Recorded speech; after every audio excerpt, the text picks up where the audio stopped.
Idol!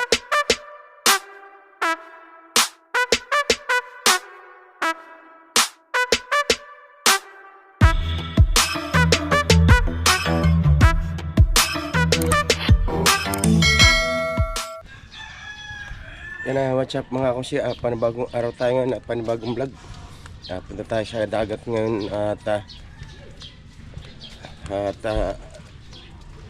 pupuntahan natin yung mga yung mga mamumukot na bibigyan ng ayuda at sila ay kailangan ay magkaroon ng ng community service bago sila mabigyan ng ng ayuda. Talagang ganyan ngayon yung patakaran ng DSWD o ng gobyerno. Kailangan bago mabigyan ng ayuda ay magkaroon sila ng community service. Kung kailangan maglinis sa barangay, ganyan. Basta kung ano yung kailangan na magawa sa barangay. So yan, at pupunta tayo ngayon sa kanila.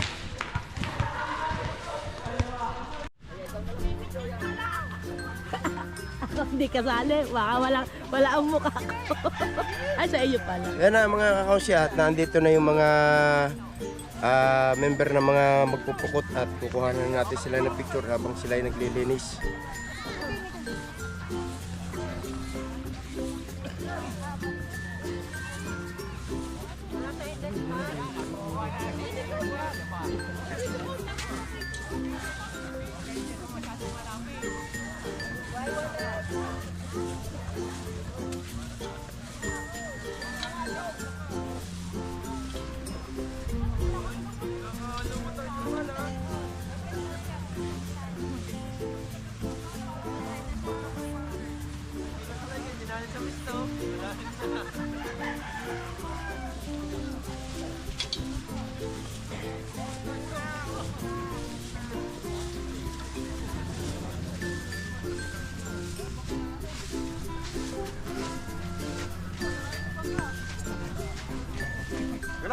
Galaw!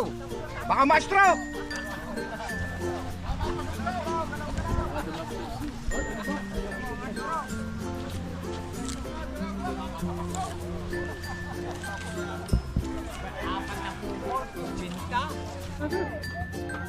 Ayan nga mga kausi, at ayan, nagpipirmahan na lang yung mga kasali sa ayuda. Bless. Ayan, at ito ay bali 100 na katao yung nabigyan na yan. At yan naman ay yung mga may-ari ng pukot mismo ang nagbigay ng mga pangalan ng kanilang mga tauhan. Kaya walang alam ang barangay diyan, at ako bilang pangulo wala rin akong alam diyan, dahil kung ano lang yung binigay na pangalan ng mga may-ari ng pukot ay yun lang ang ipinasa ko sa opisina ng DSWD. So kaya sila lahat yung nakasama diya sa pagbibigay ng ayuda na yan. At ang pagbibigay ng ayuda naman ay sa March 1 pa maibibigay, dahil inaayos pa at saka manggagaling Batangas pa tayong ipamimigay sa kanila. So ayan, at pipirmahan na sila. Oo nga, Jola sa pangalan. Boy lamang.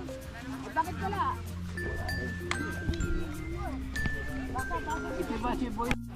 Yan na mga kausi, at doon siya magtatanong kung bakit ang mga may-ari laan ng pukot o ang mga tauhan ng pukot lang ang binigyan ng ayuda. Kasi ito ay ayuda noong panahon ng tawag doon closing season, o yung pagtigil ng pamumukot na sa loob ng 3 buwan. Kasi 3 buwan silang nagpahinga ng pamumukot. Pero sila naman totally hindi tumigil ng pamumukot, kasi ang gamit nilang lambat ay yung bigay ng munisipyo na nasa tamang sukat, dahil ang mga ito ay binigyan ng lambat na nasa tamang sukat, na ang sukat naman ay nanggaling sa BIPAR, kung ano yung tamang sukat ng lambat na nagagamitin nila. So yun, at kaya sila ay kahit nung panahon ng closing season ay diretso yung kanilang paghahanap buhay. Kaya lang ay di siyempre hindi katulad ng dati yung kanilang panguhuli. Dahil malalaki yung mata ng lambat na kanilang ginamit nung panahon ng closing season. Kaya medyo hirap din yung kanilang paghahanap buhay noon. At ito si Chong, isa rin niya sa may-ari ng pukot. Shout out! Gutom na, walang mahuli. Yan, at tiyaga sila ngayon sa paisa-isa 2 kilong pusit. Dahil talagang mahirap yung hanap buhay. Pag ganitong buwan talaga, simula ng November hanggang February, talagang taghirap dito sa isda. At isa pa nga ay malalaki yung alaw ng mga nagdaang araw. At talagang pahirapan sa isda. At isa pa, ang hangin pati ang kalaban ng mga mangingisda ngayon. Oo nga, walang lista. Kaya na mga kosi, at naandito yung ibang membro pa ng mga magpupukot. Yan, at kasali pa na dito si Kabalsot. Yan. At si Taulix. Yan, mga taong pukot talaga yan. Malapit na makapagpahit ng lambat lights. Ano? Joselito Angkre.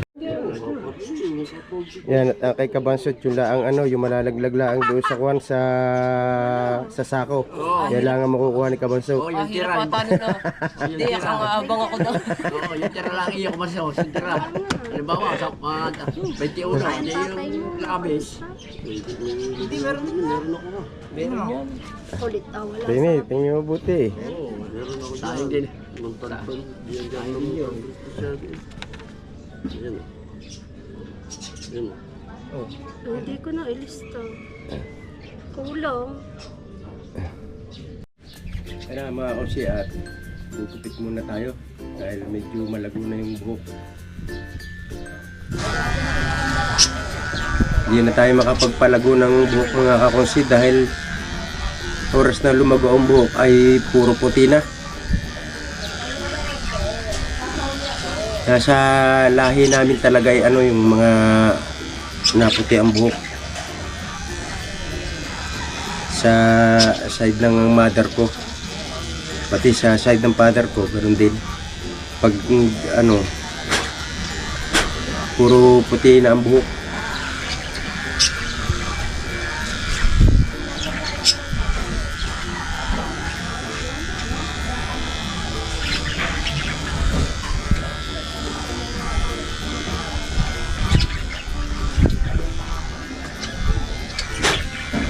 Tapos ako naman, kaya mabilis lumago yung buhok ko, pumuti yung buhok ko kasi noong panahon na ako ay nadayo ng pangangawil sa lubang. Halos maghapon naka-sombrero, naka-bunit. Yung pala ay isa sa dahilan kaya madaling pumuti ang buhok. Yung laging luumba, laging basa ng pawis, tapos hindi nahahanginan.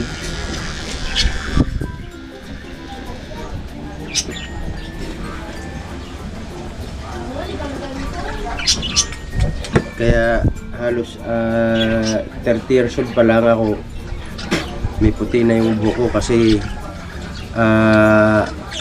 21 anyos o mga 20 anyos siguro nagsisimula na akong magpabalik-balik sa lubang. Ay medyo malayo yun, halos ay 4 na oras na biyahe sa bangka. Kaya tapos katiktikan ng init pag nabiyahe ako, kaya lagi nakasombrero, nakabunit, halos mata lang ang sipot kasi nga sobrang init, tapos yung tilamsik ng dagat mahapdi, kaya lagi akong nakabunit, lagi nakasombrero, talagang balot na balot ang katawan.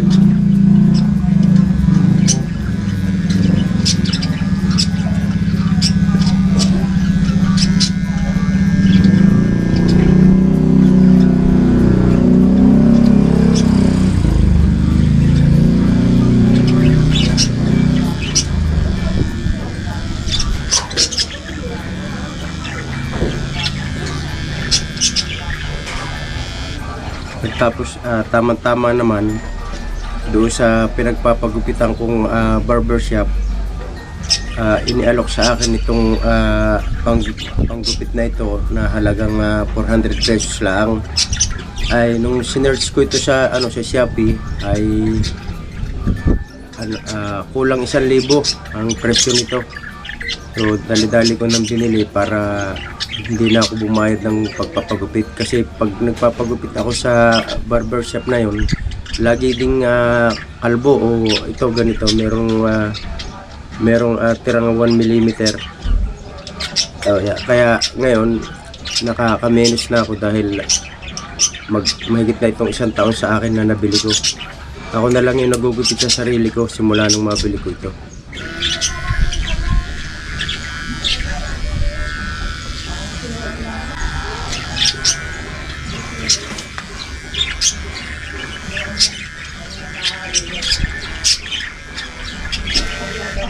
So ayun, tapos na.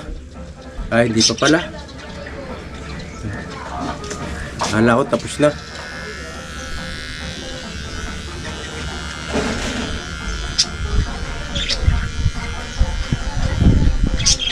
Akala nyo, ulo lang ang ginugupit ko ha.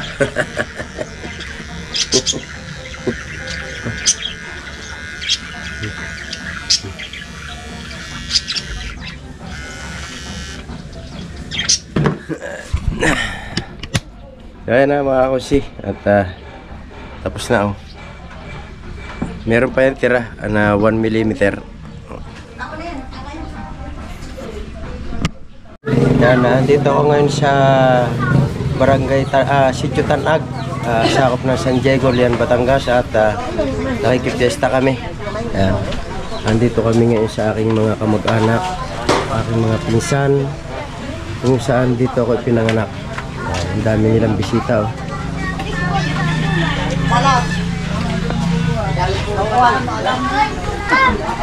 At siyempre pag piyesta, hindi nawawala yung inuman.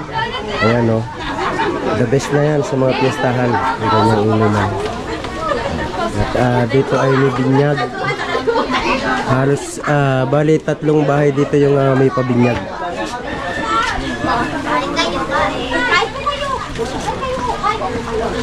At andun siguro sa itaas sina Rose Maranan. Si Kapanday ay nandun sa kanila dahil sumama daw ang lasa kagabi pagtulong dito sa pagluluto.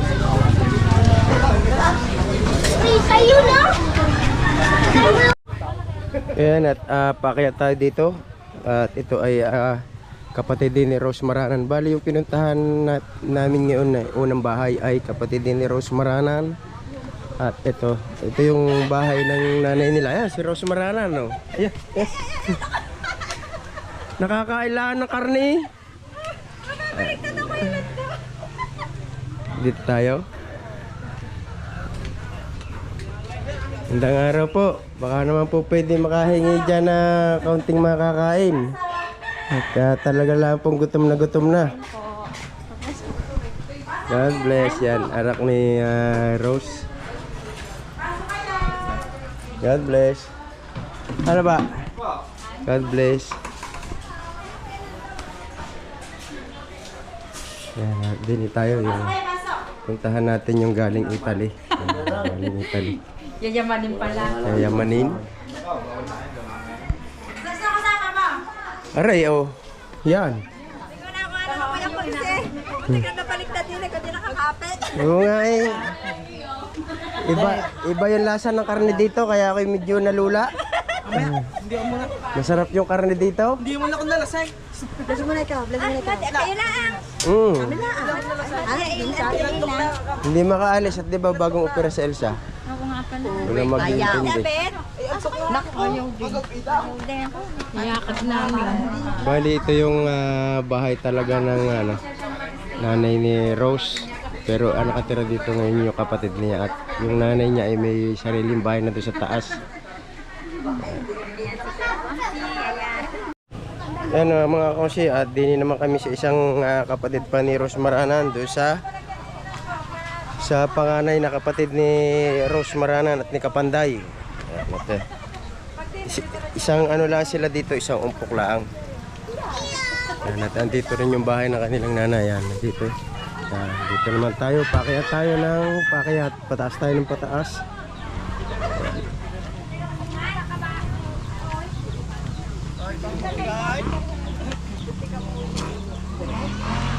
Yan, dito na tayo. At dito ay may... Hoy, yan ang vlogger na isa, nandiyan na. Ayan, ito yung isa, ito yung kapatid na panganay ni Rose Maranan. Ayan. At yun, oh, daming handa. Mayamanin talaga. Pista po dito sa aming mountainside sitio Tanag Barangay Sinjigaw na sakop din ng Pilipinas. Yan na mga kakosi, at sa totoong buhay, ang umayos ng piyesta dito sa lugar na ito ay ang kanyang ama. At kasamang palad lamang, hindi na inabot na ng kanyang ama yung kapiyastahan dito dahil na namayapa na yung kanyang ama kaya hindi na inabot. Bali pa ilang piyesta na ito? Pa ilang piyesta? Maraming 10 na. Ayun, mga 15 taon pa lang itong mga nagkakaroon ng piyesta dito. Ayun, ang dami niyang bisita. Ang dami nilang bisita dito. At yun nga pala yung nanay ni Rose Maranan. Bali, ang kapatid ng nanay ko dito ay yung tatay ni Rose Maranan. Tama kami nag-ati-atihan dito.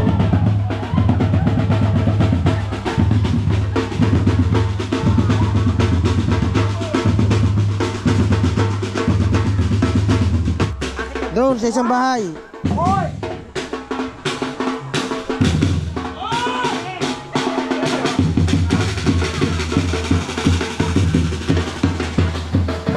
Isa natin na pumunta dito sa isang bahay.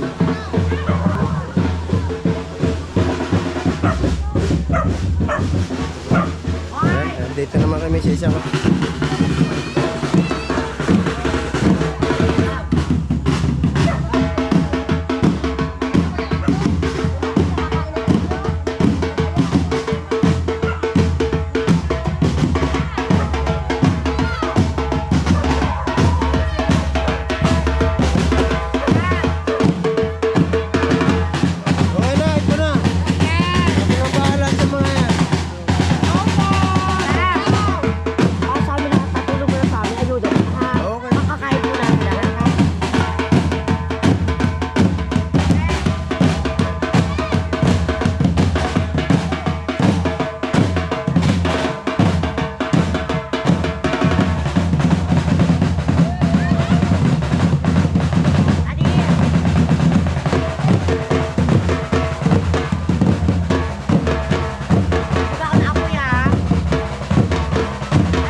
Yan at thank you sa inyo lahat. Salamat. Salamat, wala na. Layo na. Ay, Pilanda! Ako rin! Huwag na kayong babalik. Kaya na mga kosi, ito yung pinaka-plaza dito sa Tanag. Ayan at meron pang musiko.